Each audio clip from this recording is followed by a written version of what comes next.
I invite you to turn it off. Just be here, fully present for the full hour. Because we have one of our speakers here today, April Flaten. She started being educated at the University of North Carolina in sports and exercise. And just like so many of us, her career and what she does in life has evolved. So she's now a communications and confidence coach. And she guides her clients to turn limiting beliefs and obstacles into opportunities, confidences, and clarity. She teaches others how to use words intentionally to build a strong mindset and crush their goals. She coaches people one-on-one and leads corporate workshops. This is her third time speaking here, so welcome, April Flaten. Thank you so much, Tina. Appreciate that. Hey, everybody. Glad to be back here. So, I love getting the emails from Gary that invite me back to do a Sunday speaker for y'all. And usually what happens when I see that email is I say yes before I even know what the topic for the month is. And this time, of course, was no different. So I said, yeah, Gary, I would love to come in and do the 25th for the Sunday speaker. What's the topic? And so he emailed me back and he said, soul liberation. Soul liberation. To be completely honest with you guys, I was a little stumped at first. Soul liberation, it's a big deal. And so I'm thinking, and I'm not really sure what to talk about yet. So whenever that happens, when I'm getting ready for a workshop, I start to ask myself lots of questions. So this is how I got my gears going to figure out what I wanted to talk to you guys about today. So here's all the questions that I asked myself. And the first one is, what is a soul? It's a pretty big question, right? And then I was like, well, what does it mean to liberate a soul? And what does it mean if a soul needs to be liberated? And then I started thinking in this direction of liberation, right? What's the opposite of liberation? Being trapped, being imprisoned. What would keep a soul from being liberated? All of these questions are buzzing through my head. Or even, how could we better listen to our souls to see what it is asking of us? So ultimately, what I came to is with this big concept of soul liberation, I wanted to find some simple ways to look at it. So today, what I want to talk about is the fact that soul liberation doesn't have to be this long, arduous journey to this single end point. It doesn't have to feel like an ominous task. You can live the exact life that you have and have a more liberated experience with it. So, today let's look at how can we find simple ways to liberate ourselves. Sound good? Cool. All right. I always like to tell stories, so here's my first one. A while ago, I was feeling stuck. I couldn't put my finger on why I felt stuck. Things didn't feel quite right, and I knew I needed some help. So I reached out to a friend of mine who is a Reiki professional, and I did a session with her. During the session, we did a visualization. This helps me a lot because I'm a visual person. I like to be able to see things. So in the session, I have my eyes closed, and I see myself as a young girl. I see little April in my childhood bedroom, and I see her huddled up over by the closet. The room is dark. As I continued to sit with this visualization, I had a memory come up. And the memory was that I remember always wanting to run away when I was a kid. I remember wanting to sneak out the window and go off on an adventure, in the middle of the night. That's something I always wanted to do. But I was afraid to. So still in this visualization, little April looks at this window and wanting to climb out, but there's all these vines creeping and crossing and covering the window. I continued to feel scared and huddled. Little April did, for sure, and then also adult current April felt that fear as well. Yearning to tear open the window, pull the vines down, and be free. And so then at that point, I start to get angry that little April experienced so much fear. Little April in this visualization didn't want to feel this fear anymore. Little April wanted to get up and leave and feel free. And so finally, little April starts to realize that these fears are not hers. The fear that she was feeling was someone or something else's. The fear that was keeping little April scared and huddled, like I said, wasn't hers. Who knows whose it was?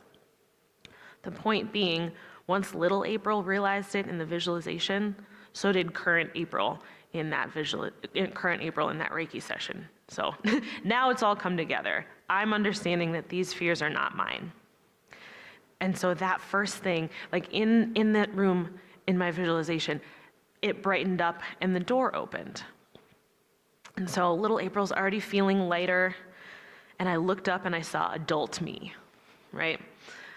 And adult me says one more time, these fears are not yours. You can let them go. You can put them away. They're not yours. To whoever's fears those were, it's their responsibility, and you can let them go. So then a little April looked up and smiled. She felt so much lighter. She felt so much more free already. And adult me walks over, puts hands around little April, and we walk out the door together to be free. Simple example of how a little bit of reflection and leaning into those fears gave me some clarity to figure out that they weren't mine. It was powerful for me to realize that. What was keeping me stuck was the fear. And once I learned that they weren't mine, I was able to get rid of them. I was able to set them aside and feel more liberated and free. Again, it was the taking the step towards the fear, getting into it a little bit more, that allowed me to reflect and evaluate and put them away. I was liberated from those fears once I realized they weren't mine. Now, so that's one example, right? I continued to reflect because I wanted to make sure those types of fears didn't come back, right? And I realized that those fears that I was feeling had another unintended consequence. I realized that the fear was the result of a part of my life where I was stuck in something called the victim mentality. Anybody ever heard of the victim mentality before? Okay, we're gonna dig into that a little bit right now. I realized I was stuck in this place and I felt like I didn't have any agency or control of the circumstances surrounding me. The fear I experienced kept me trapped in that victim mentality where I was focused on all the wrong things. So let's take a deeper dive into what the victim mentality is, how it keeps us trapped, and how we can liberate ourselves from it. Because that's what we're looking for, liberation in our lived experiences, right? Okay, I'm gonna give you a definition of the victim mentality. There's a lot in it, and we're gonna focus on one part of it. So here it is. The victim mentality is an acquired personality trait where a person tends to regard themselves as the victim of the negative actions of others or of negative circumstances. The victim mentality depends on, as in has to have, habitual thought processes and attributions. It's a lot to unpack there, right? We're gonna focus on that last little bit. The victim mentality depends on habitual thought processes and attributions. Habitual, as in it happens over and over again, okay? When we get stuck in the victim mentality, we give up our agency and control. That fear was making me feel like I didn't have any control over what was going on. In order to liberate ourselves from the victim mentality, we need to take back our own agency and understand what we do have control over.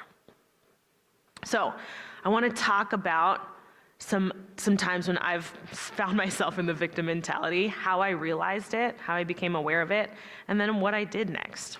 And so for me, I often find myself stuck in a victim mentality when I'm dwelling on something. Maybe it's an emotion, maybe I'm reliving a circumstance over in my head over and over again. I'm stuck in it, I'm repeating it, I'm habitually thinking about it. That's what I feel when I'm dwelling on something. And I also want to take a moment right now to describe the difference between dwelling on an emotion and then feeling it fully, right? Because the feeling of the emotions in their entirety are going to help us bust through that victim mentality.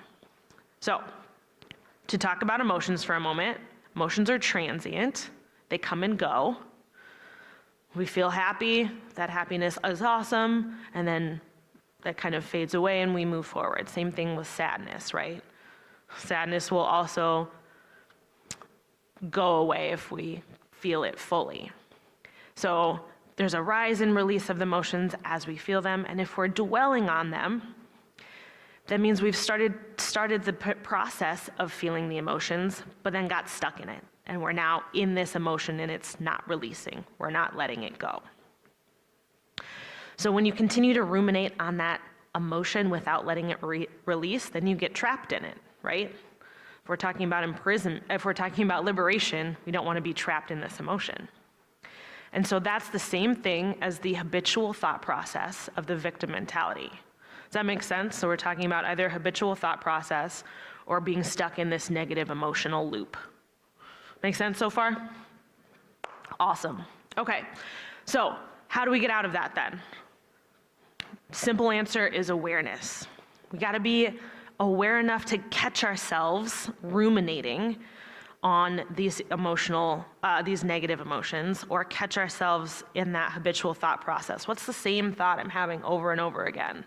And is that what I'm ruminating on or dwelling on, and it's keeping me stuck? So we wanna catch ourselves. Once we're aware of that, once we've caught ourselves, that then gives us a choice, gives us back the agency. Well, do I want to stay ruminating on this negative emotional loop or this thought process? Do I want to get out of it? Now we have the agency to choose to move forward. Now we have the agency and the opportunity to liberate ourselves. Cool? So I've got another example. Yes, it's another personal example from my life that I'd like to share with you. And this is a time when I got stuck in my victim mentality. And I'm also going to share, of course, how I liberated myself from it. And spoiler alert, I was able to ask for some help. Sometimes you need a little bit of help getting out of your own head, right? So, story time again. So my husband was in the Navy. He was active duty Navy for a while. And during his very last deployment, I decided to move back to Minnesota. We had been living in California. I decided to move back to Minnesota. He'll meet me here after his deployment is over. Big transition, driving across the country, all kinds of stress and excitement, right? Lots of things happening, lots of emotions. I got here, got moved into my apartment, I got settled, and as thrilled as I was to be back here in Minnesota, I was also starting to feel lonely and scared.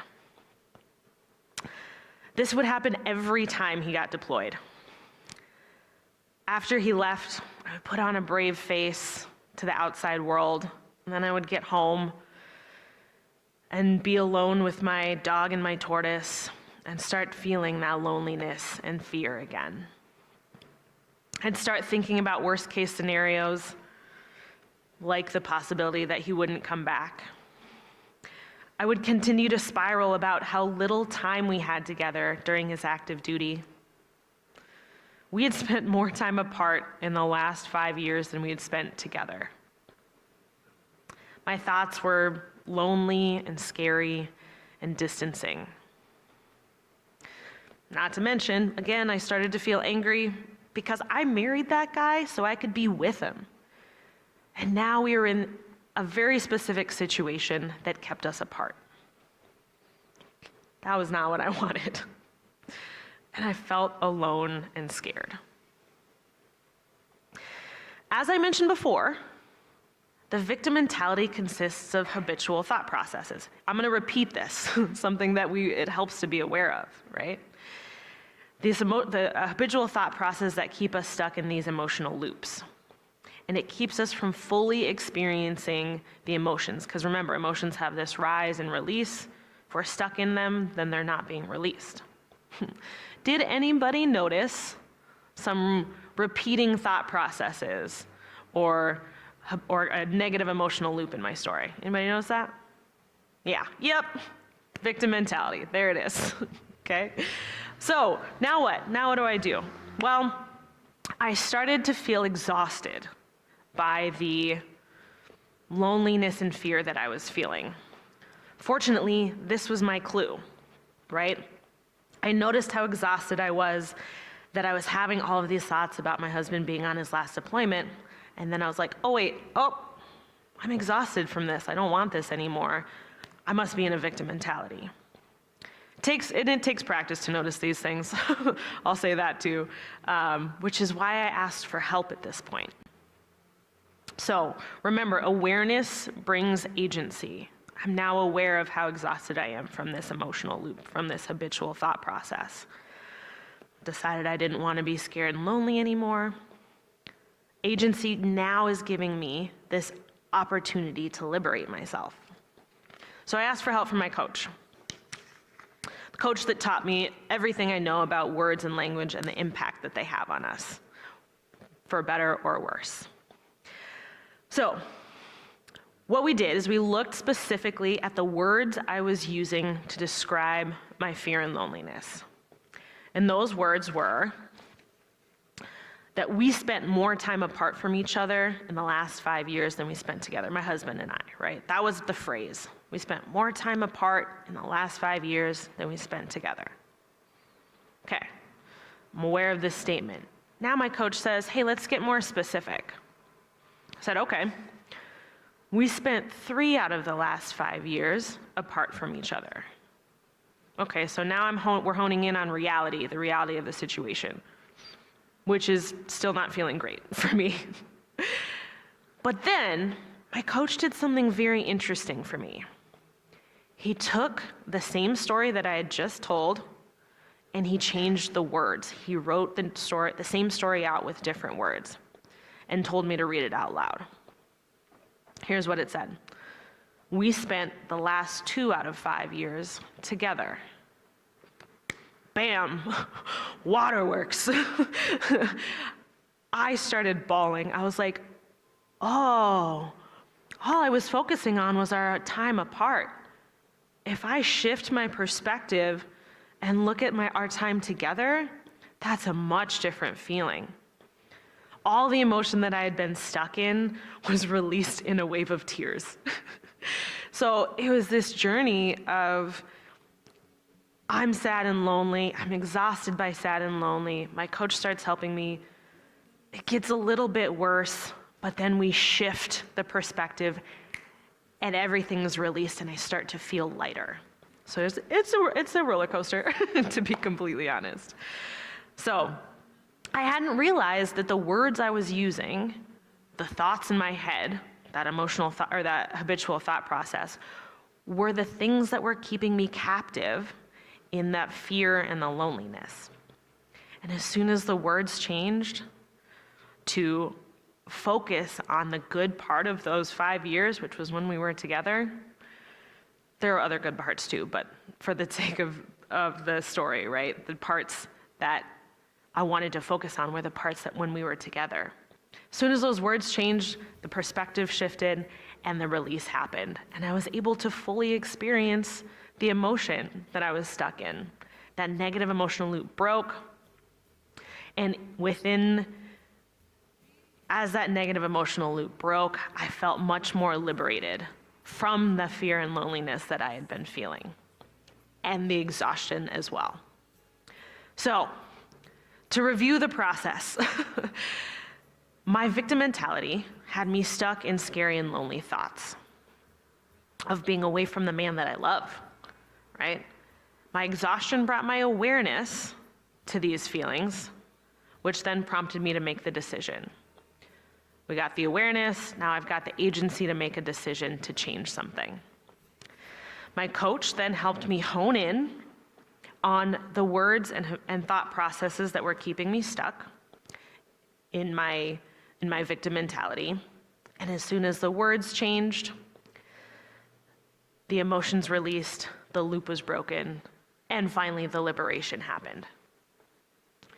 I was able to go from stuck to liberated with a little bit of help from a change in my words and my thought processes.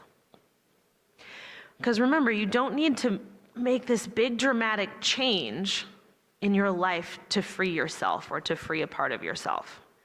You can change your perspective to liberate yourself. And one way to do that is to look at the words you're using and try some different words. See what happens when you change the words, see how that changes your perspective, see how that liberates you. Moral of the story, we've got, well, there's many things, right? We've got awareness first, then we've got agency, your choice, you've got all the choice in the world. Then we've got the perspective shift, and then we've got the liberation. That's one of the ideas that I've had so far about soul liberation, right? Who's up for another one? Cool, all right. So let's take another look then. Let's look at this from the perspective of finding and acknowledging a part of you that you like. Let's liberate a little bit more a part of you that you like so that people can see it, so that you can see it, right? In this way, we can liberate ourselves by expansion, getting a little bit bigger, feeling bigger, right? Like what happens when you blow up a balloon with helium? It gets bigger and you can see it more, right? Hot air balloon expands, it gets bigger so you can see how beautiful it is. That's the direction we're going, okay? So let's start. We're gonna do a little exercise, a little thought exercise first, and then I'll share another example. So start by taking a moment to think about you, and think about yourself. And think about what's something about myself that I really like. Maybe you make a mean lasagna. Everybody loves your lasagna. Maybe you really like gardening, and that's the thing that you like about yourself. I like that I like gardening. Maybe you're that go-to person in your friend group for shoulder rubs. I don't know. What is it? Try to find something about yourself that you like right now. Another way to approach this, you could say the phrase, I believe I am, and then fill in the sentence with something that you like about yourself. I believe I am kind. So, similar to before, where awareness was the first step to liberation, we're doing the same thing here. This first step here is to bring your awareness to the part of you that you want to expand. And if you're struggling to think of something that you like about yourself, try to remember the last time someone gave you a compliment. Could be the simplest compliment. And take that, because someone saw something great in you and they wanted to share it with you. That's the thing that you're gonna expand. Okay? So keep this in your mind. And let me share another story of when I took a compliment and I used it to help me expand a part of myself. And by doing that, liberate this part of myself that I love. So I'm a fitness coach as well. I talk about words and language, and then I also coach people on fitness. I coach group sessions, I coach one-on-ones. I love what I do, and when I'm in the gym coaching people. So many gym members and clients have told me that they like my coaching style. They like how they appreciate how much attention to detail I have when it comes to movement and form. Now, this is, of course, always wonderful to hear. And at the same time, I'd never said those words out loud to myself. For me, it's not that I didn't believe these members when they would give me this compliment. It's simply that I didn't spend my time acknowledging that. I would hear the compliment and go in one ear, out the other. That's it. People were acknowledging me, people were seeing me, but I wasn't acknowledging or seeing myself.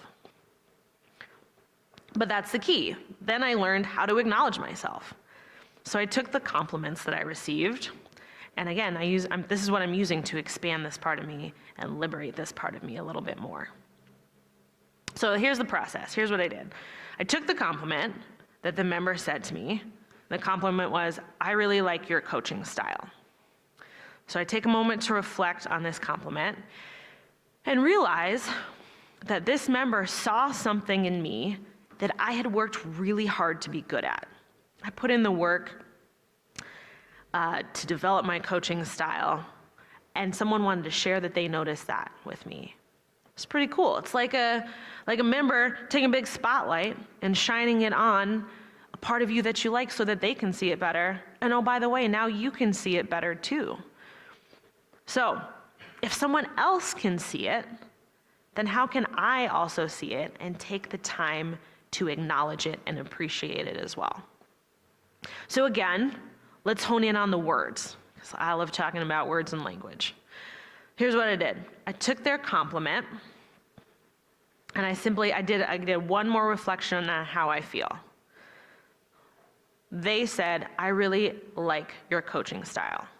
Okay, now how do I feel about that? Well, I feel great. I do have a really cool coaching style. Cool. Next step. I decided to take that compliment and look inwards with it. Use it as a guide to look inwards or internalize it. And so what I did is I changed the words a little bit and I said, "I really like my coaching style."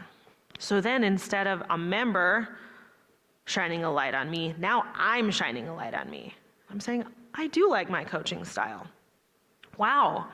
With this sentence, I can see more of myself better. More things became clear, more things came into focus for me.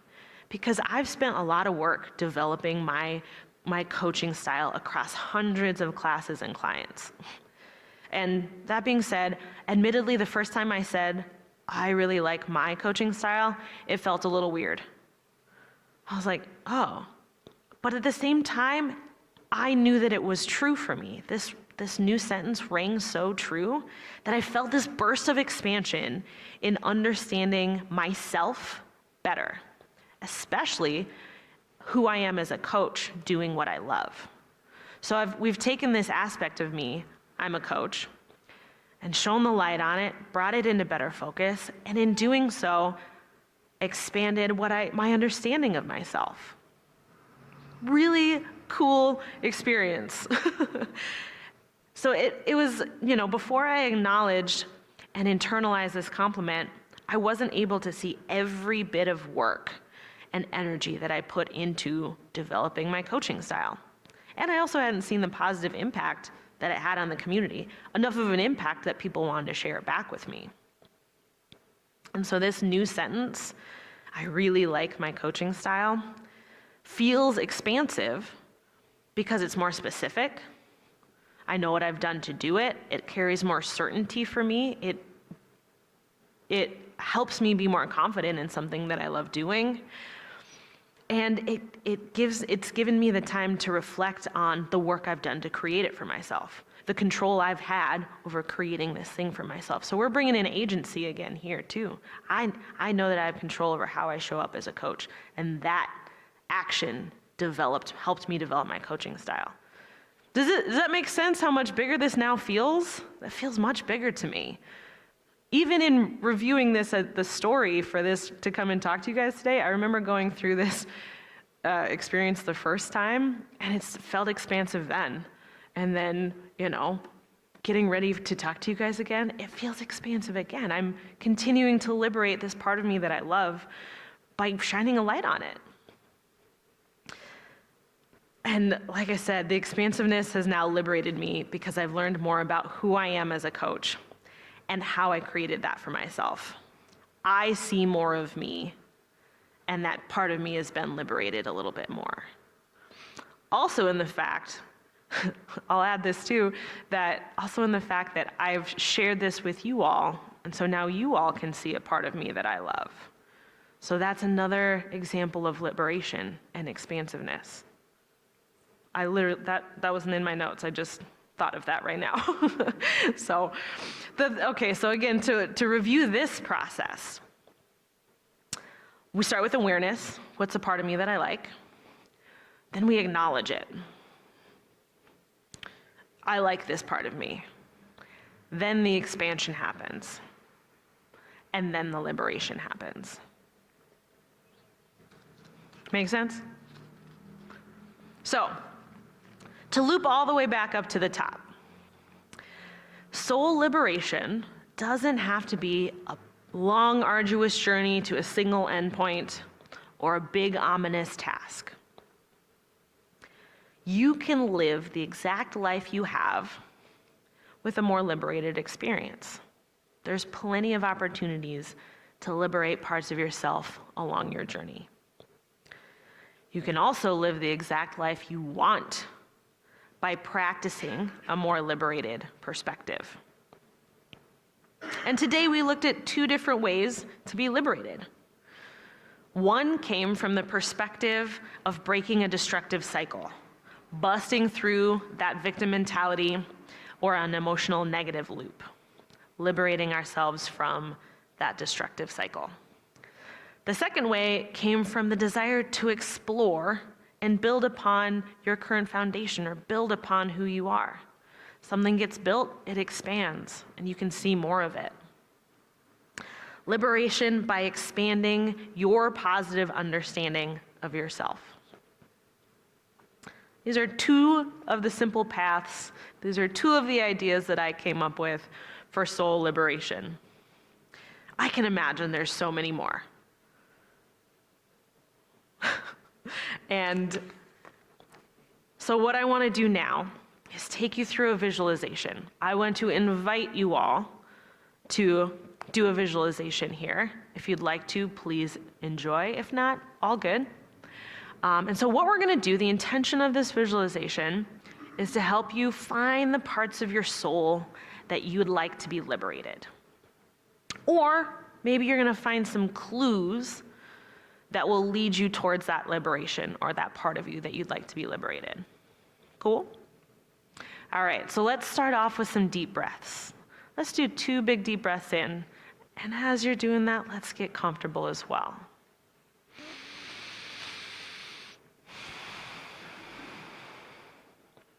If your eyes aren't already closed, take 1 more deep breath. And close your eyes.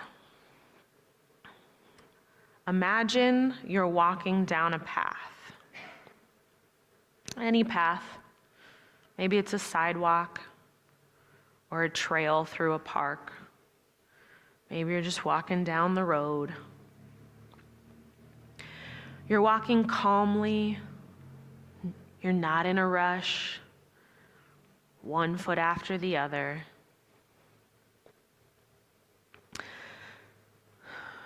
Look around you as you're walking. Where are you at?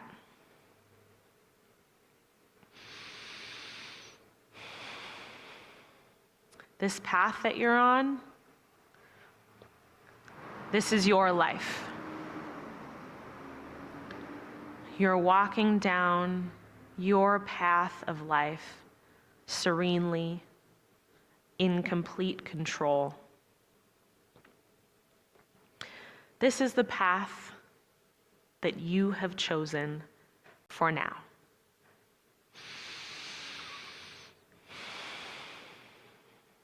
Because you have the agency to change directions anytime you want.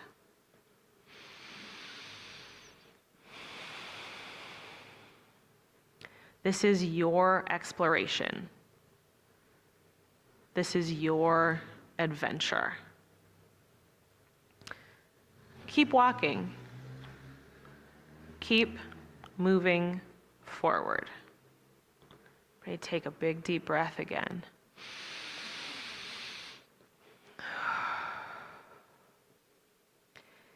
in this exploration of your life, you're going to come across many paths. Each of these paths are going to take you on different adventures and different exciting events. And along these paths, you're going to find treasure chests. You're going to find exciting little boxes of awesome things. Within some of these treasure chests are going to be parts of your soul desiring to be liberated. In other chests, you may find a clue, the next clue you need to liberate your soul. Now, if you're walking down this path and you have blinders on, blinders like the victim mentality, then you might miss the opportunity to find that clue or find that part of your soul that you want to be liberated. So take a deep breath again.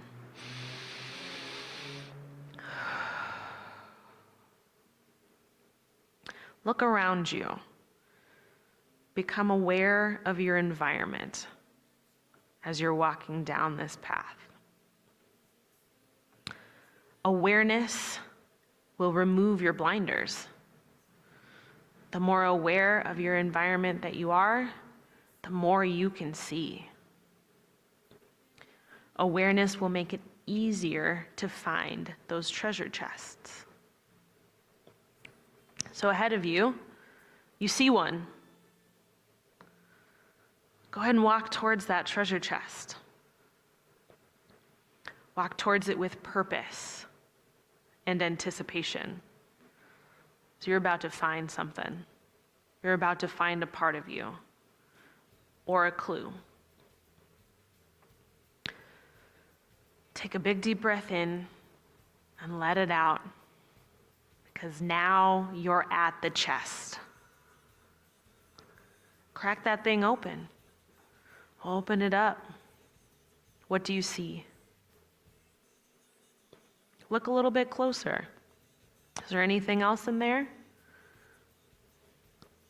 What's in the chest? What do you think it means? What do you think it represents? Whatever you've found in there, what do you think it represents? Is it a clue? Is it a part of your soul? Big breath in.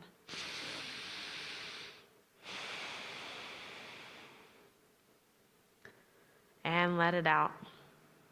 Take a moment to observe whatever came out of that treasure chest. Today we explored some tools to help you find liberation, to help liberate whatever you've found in this chest. Now that you know what's in that treasure chest, what tools do you need to liberate this part of your soul? Or what tools do you need to use this clue to get to that liberation? Do you need to find agency that will give you an opportunity? Do you need to change your perspective on this clue or this part of your soul? Do you need to acknowledge yourself? Shine a light on yourself? Do you need to expand yourself?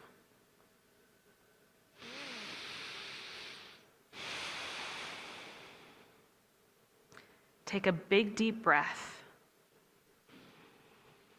and make a mental note about whatever you've found in your treasure chest. Let's take one more big deep breath.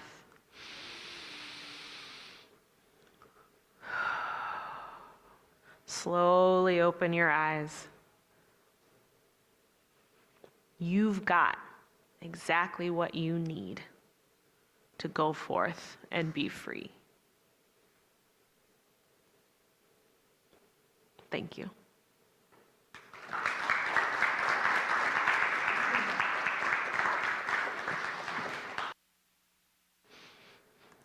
That's what I got for you.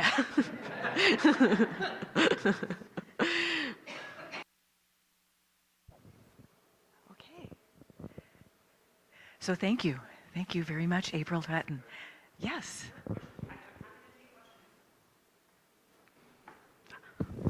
Thank you, that was great. And I've done some coaching with April, and it was really worthwhile. So if this interested you at all, I would suggest you do that as a Thanks, Don. advertisement here. You know, when we sometimes get stuck, you know, in our own languaging, so we're in those repetitive patterns, those repetitive thoughts. Do you have any additional guidelines on how do we go from this speech that seems to be yelling at us, you know, even though at some level it's being created in our own mind, of course.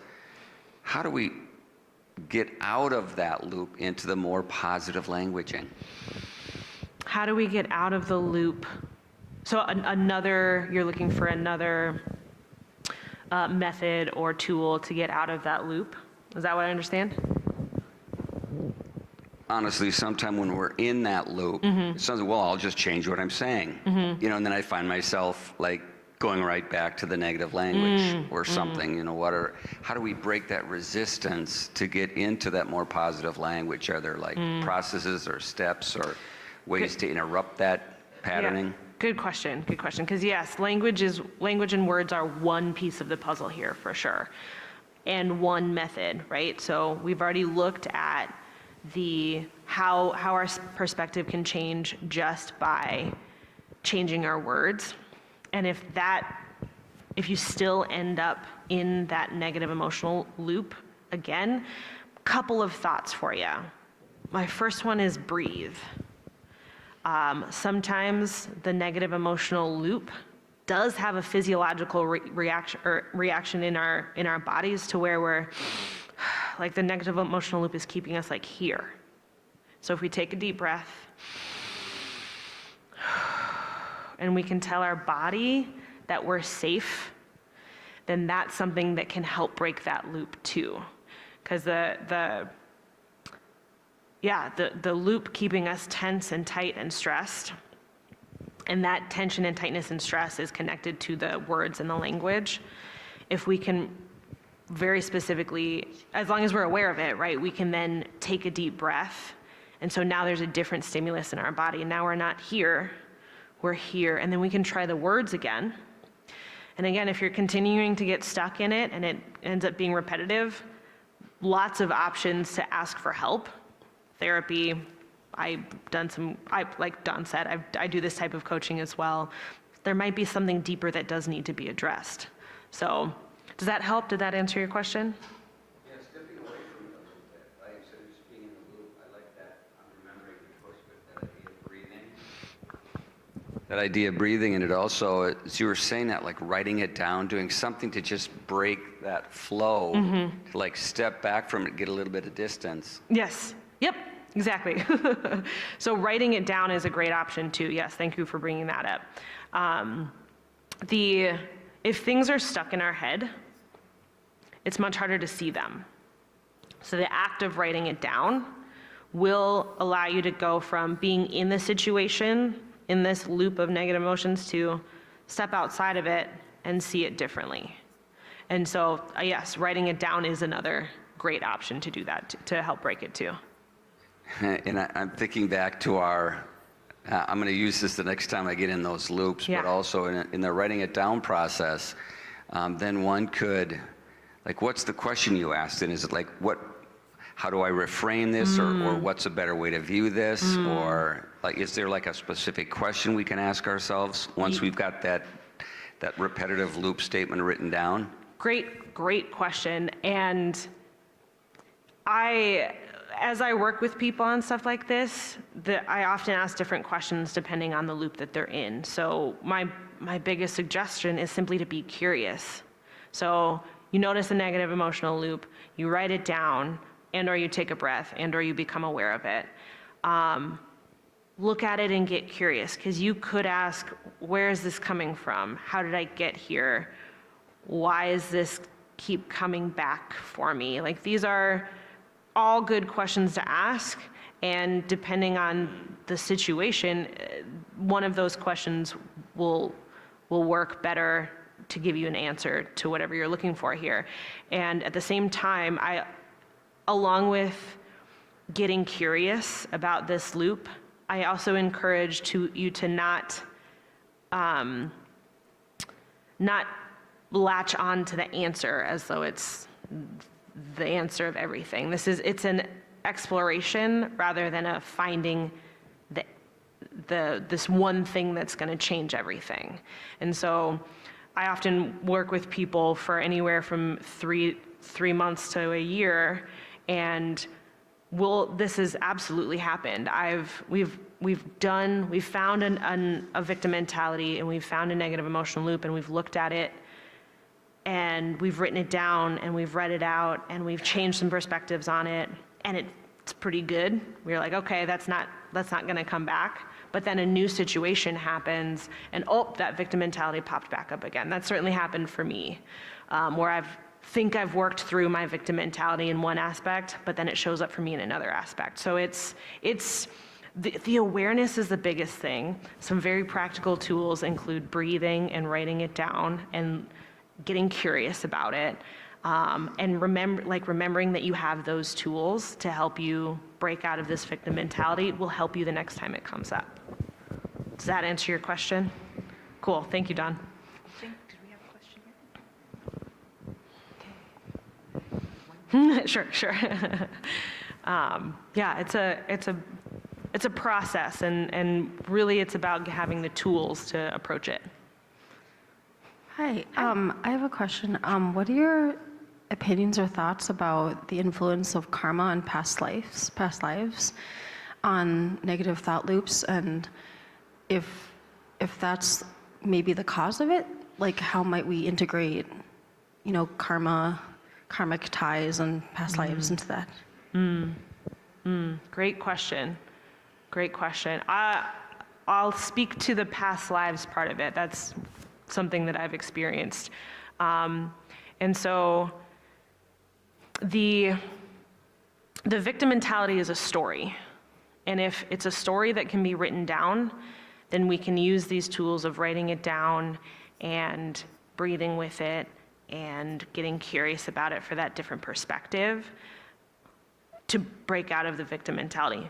So if you've experienced past lives, if you know that at some point, one of your past lives, there was a victim mentality within that past life, or something in your current life feels like it's not yours, kind of like the fears that I was experiencing, then if you can write down that story and breathe with it and get curious with it and use the tools that we've talked about, awareness,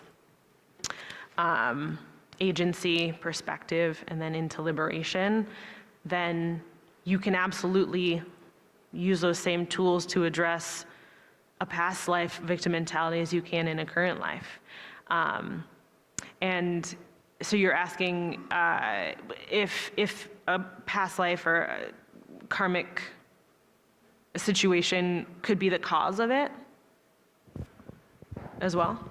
I'm just kind of wondering, how do you take into consideration those factors? Like, there might be a situation in your life that's happening right now, but has its roots in karma or past lives between you and another individual. How might you use your process to liberate your soul from those ties? Yep. So breaking ties from karmic situations or past lives. It's a very similar process. If you have a story, whatever life it's from, this one or last one, if you have a tie that's holding you back or keeping you trapped, and you can write it down and write about it, then you can, at minimum, get a different perspective from it. And that it's and again, these are my opinions as a mindset coach and an expert on language and how it impacts us, right? The language of that story from your past life is showing up for you in a variety of different ways, whether it's those ruminating thoughts or however it shows up for you, that gives you the opportunity to address it. And so taking the same processes that we've talked about should have some sort of impact on the same things that are coming up for you from those past lives and those karmic things. Does that help? Okay, cool. It's like the process is similar, the principles are similar, whatever story or rumination that you're experiencing from my experience, both using these tools and guiding people with these tools. They apply. So, cool. Okay, thank you so much, April Flaten. My pleasure. So April's going to lead our closing circle, and for now, it's time for our offering. So while you are digging deep, I just want to remind you we are an independent organization, totally dependent on your giving and donations and time. We are not affiliated with any other organization. You can also give via our website. There's PayPal on the website, and we also now have a Venmo account. So you can just scan this little thing, and you can automatically pay there. There's also one of these to scan out in the hallway if you wanted to. The other thing to do is to donate and sign up to donate regularly on the website. Those continued donations are what help sustain us through any highs and lows. So the ushers are now going to pass the basket. These days I know it gets hard, we can be exposed to so much dark every minute. Oh, but trust me when I say there's a light, there's a love and there's a way. So if your world gets heavy and your fire burns low, your road gets rough and your heart runs cold, just let it breathe like the wind through the trees. Let it flow with ease like an ocean breeze. Take it all in, let it all out. Take it all in. Yeah, let it all out. Sometimes I know it gets tough.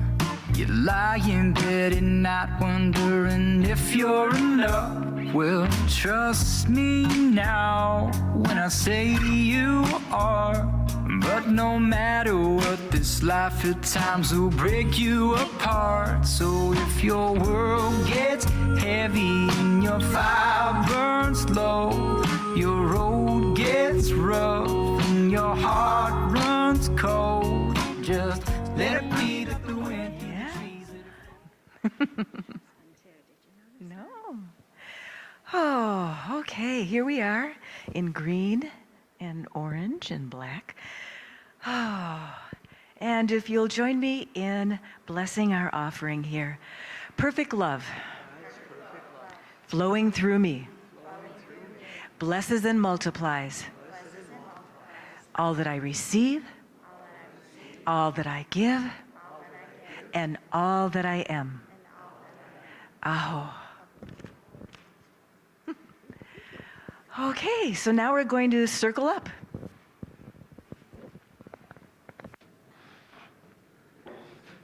Circle up, circle up.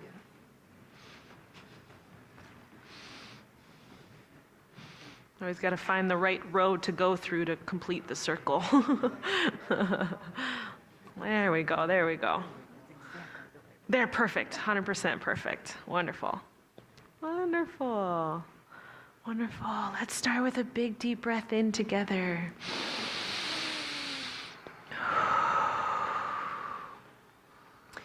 In this journey of life that you're on, in all the adventures, may you find the clues and the parts of you that you'd like to liberate. Let's breathe in.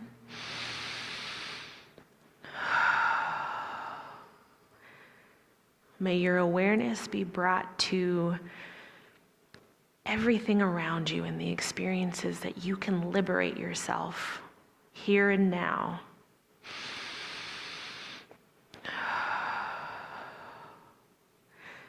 May you live your life exactly the way it is with a more liberated experience.